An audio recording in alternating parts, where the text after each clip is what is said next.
नमस्कार। हम मानव और पर्यावरण के संबंधों के बीच चर्चा कर रहे थे। किस प्रकार के संबंध मानव और पर्यावरण के बीच हमें देखने को मिलते हैं, और इस संबंध में हमारे भूगोलवेताओं ने अनेक विचारधाराएं हमारे सामने रखी, और इन विचारधाराओं में हमने निश्चयवाद और संभववाद के बारे में चर्चा कर चुके हैं। इन दोनों विचारधाराओं में अलग अलग भूगोलवेताओं ने इन विचारधाराओं के संबंध में अलग अलग राय अपनी दी। निश्चयवाद में हमने पढ़ा कि प्रकृति सर्वोपरि होती है, उसका अनुसरण हम प्रकृति के अनुसार करते हैं, और समय के साथ इस विचारधारा की आलोचना होती है और एक नई विचारधारा हमारे सामने आती है, जिसको हम संभववाद विचारधारा का नाम देते हैं। फ्रांसीसी भूगोलवेता ब्लास इसके प्रतिपादक थे, और इस विचारधारा में मानव को प्रकृति से प्रभावी बताया, और इसलिए बताया कि मनुष्य अपनी तकनीक से इसको लगातार बदलता है और बदलने का प्रयास करता है।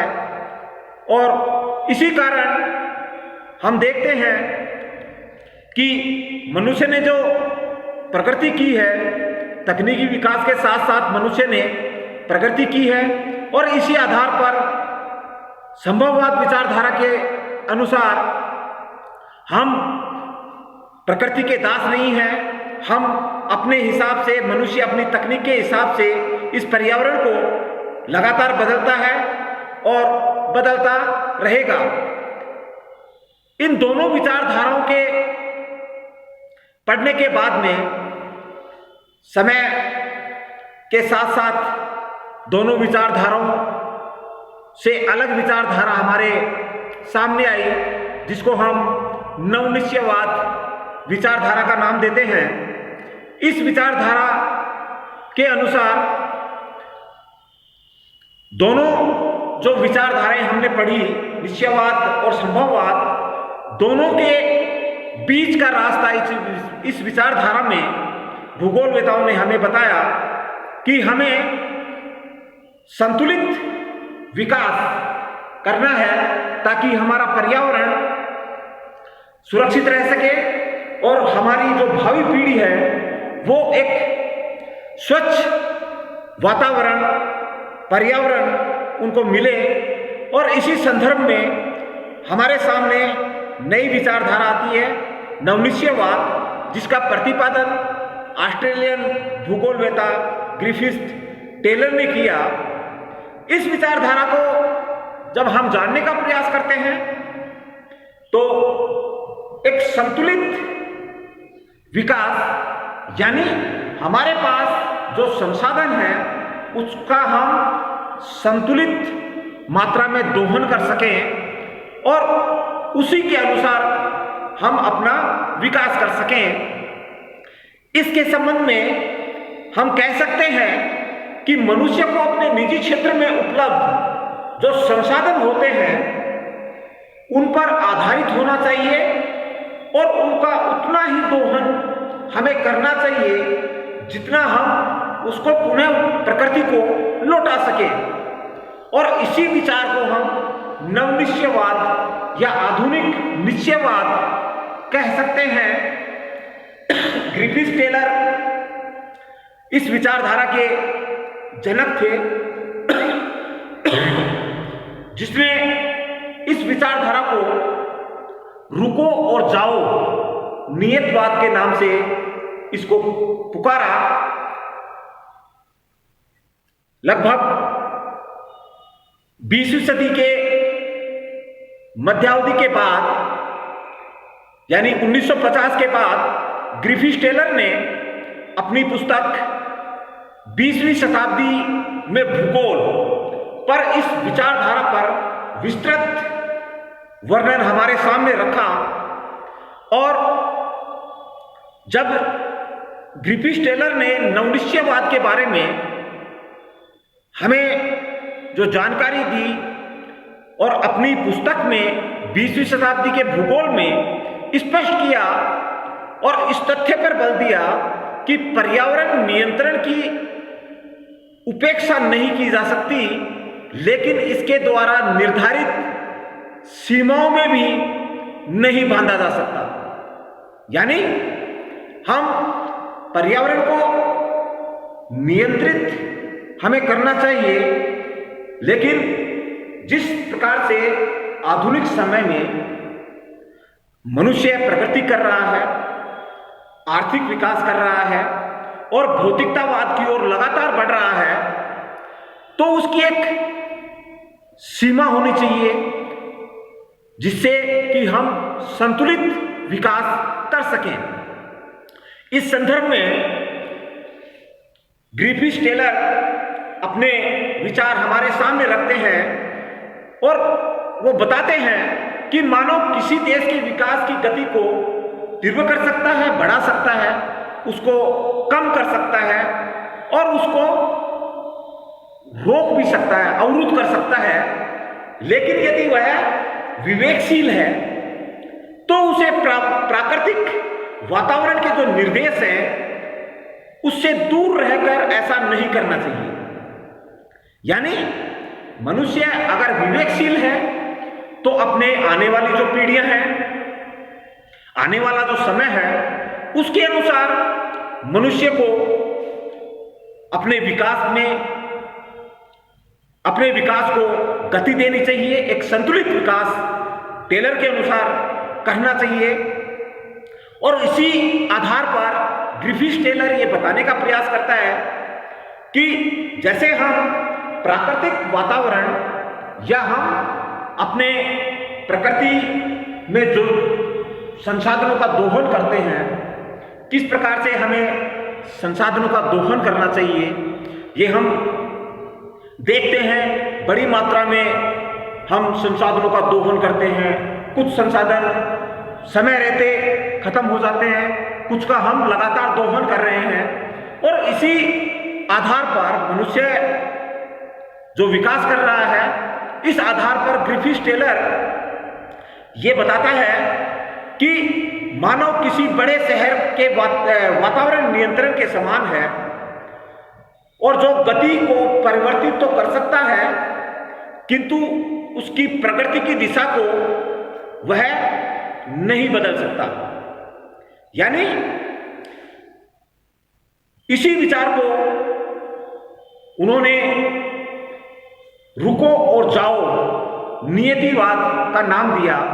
यानी एक जो बड़े शहर में यातायात जो नियंत्रक है, उसके अनुसार मनुष्य काम करता है, गति को कम करता है, अवरुद्ध भी करता है, तो वो उस मानव के आर्थिक विकास की जो गति है उसको परिवर्तित कर सकता है, लेकिन उसकी दिशा को नहीं कर सकता है। तो इस प्रकार से ग्रिफिथ टेलर ने हमारे सामने दोनों जो विचारधाराएं थी, संभववाद और निश्चयवाद, इन विचारधाराओं के बीच की धारा का उसने प्रतिपादन किया, जिससे कि हम हमारी प्रकृति का संतुलित दोहन करें और एक संतुलित विकास हम करें। और इसी संदर्भ में हम बात करते हैं कि वास्तव में न तो प्रकृति का मनुष्य पर पूर्ण नियंत्रण है और न ही मनुष्य प्रकृति का विजेता है। दोनों एक दूसरे से क्रियात्मक संबंध रखते हैं। न तो प्रकृति सर्वोपरि है और न ही मनुष्य प्रकृति पर विजय प्राप्त कर सकता है। इसको हम जब उदाहरण के तौर पे देखते हैं तो हमारे सामने कई ऐसे क्षेत्र मौजूद हैं, स्थान मौजूद हैं, भौगोलिक क्षेत्र मौजूद है, जिसको हम आज भी देखते हैं। जैसे हम हिमाच्छादित क्षेत्रों की बात करते हैं, वैश्विक तापमान लगातार बढ़ रहा है, जिसके कारण से लगातार हिम जल में परिवर्तित हो रही है, हिम क्षेत्र संकुचित होते जा रहे हैं। तो इस प्रकार से लगातार जो वैश्विक तापमान में वृद्धि हो रही है और जिस कारण से लगातार बर्फ पिघल रही है, बर्फ का क्षेत्र घटता जा रहा है। एक पर्टिकुलर क्षेत्र की हम बात करें, जैसे भूमध्य रेखीय वनपेटी की बात करें, लगातार जनसंख्या का बढ़ना, हमारे सामने आवास की समस्या आती है, हमारे सामने उद्योग धंधों को स्थापित करने की समस्या आती है। अगर हम विषुवत रेखीय वन को, जो 5 डिग्री उत्तरी और 5 डिग्री दक्षिण अक्षांश के मध्य है, वर्षावन भी बोलते हैं इनको हम, अगर ये पूरी तरह से हम इनको खत्म कर देते हैं, वर्षावनों को खत्म कर देते हैं, जो कि हमारी विश्व की जो जलवायु तंत्र है उसका निर्धारण करता है, तो हम आर्थिक रूप से सुदृढ़ हो सकते हैं, हम यहाँ बसावट कर सकते हैं, हम उद्योग धंधे स्थापित कर सकते हैं, लेकिन हम प्रकृति को यहाँ चेंज कर रहे हैं, बदल रहे हैं। यानी प्रकृति में जो संतुलन पाया जाता है, हमारे जलवायु में जो ये वन्य पेटी निर्धारित करती है विश्व की जलवायु को, तो ये जलवायु पूरा का पूरा ये पैटर्न जलवायु का बदल जाएगा।